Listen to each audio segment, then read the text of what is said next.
12க்கு 16 மாலையீடு Karthi பவுலிங்கில் first one கேப்பில் place பண்ணியிருக்காங்க. 2 சிங்கிளான்னு பார்த்தா மதன் ஃபர்ஸ்ட் அட்டம்ல எடுக்கலை. அதுக்கப்புறம் த்ரோவை ஃபாஸ்ட்டாக அடித்தாரா பேக்கப் ரெடியாக இருக்கணும். கரெக்டாக நின்றுருக்காங்க. 2 ரன் இந்த பாலில். ஸோ அதுக்கப்புறம் விரட்டி போனார். அங்கே பேக்கப் இல்லைன்னு கையில் வச்சிட்டாருங்க. 3 ரன் ஓட்டாங்க. 1 ரன்னு போக 11க்கு 13 செகண்ட் ஒன் திருகல் பந்து மறிச்சு அடிச்சிருக்காரு. விட்டு பிடிக்க பார்த்தாரு. சான்ஸ் பார் போயிடுச்சுங்க. பவுண்டரி.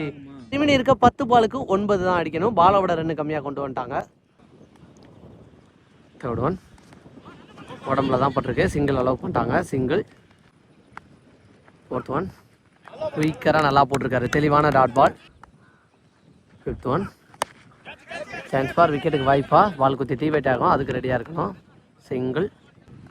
இப்போ 7க்கு 7 திருகல் பந்து சூப்பராக போட்டிருக்காரு. இங்கே டாட் பாலோட இந்த ஓவர் இங்கே முடிவுக்கு வந்திருக்கு.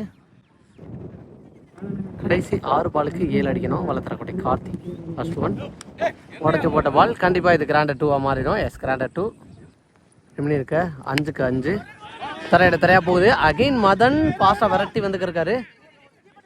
த்ரோவில் தப்பு பண்ணிட்டாருங்க. அங்கே பேக்கப் ஃபீல்டர் கரெக்டாக ஸ்டாப் பண்ணிட்டாங்க. ஆனாலும் இங்கே 3வது ரன் ஓடிக்கிட்டு இருக்காங்க. ஓட்டாங்க. இங்கே 3 ரன் ஓட்டாங்க இந்த பாலில். 4க்கு 2 தேர்ட் ஒன் தெளிவாக கட் பண்ணியிருக்காரு. அங்கே தேவா கையில் போயிருக்கு. சிங்கிள். மேட்ச் டைப் பண்ணிட்டாங்க. சூப்பராக போட்டிருக்காருங்க. இங்கே ஒரு டாட் பால் விக்கெட்டாக மாற்றிட்டாரு. துரிதமாக வேலை பார்த்துட்டாரு இங்கே கீப்பர் கார்த்தி.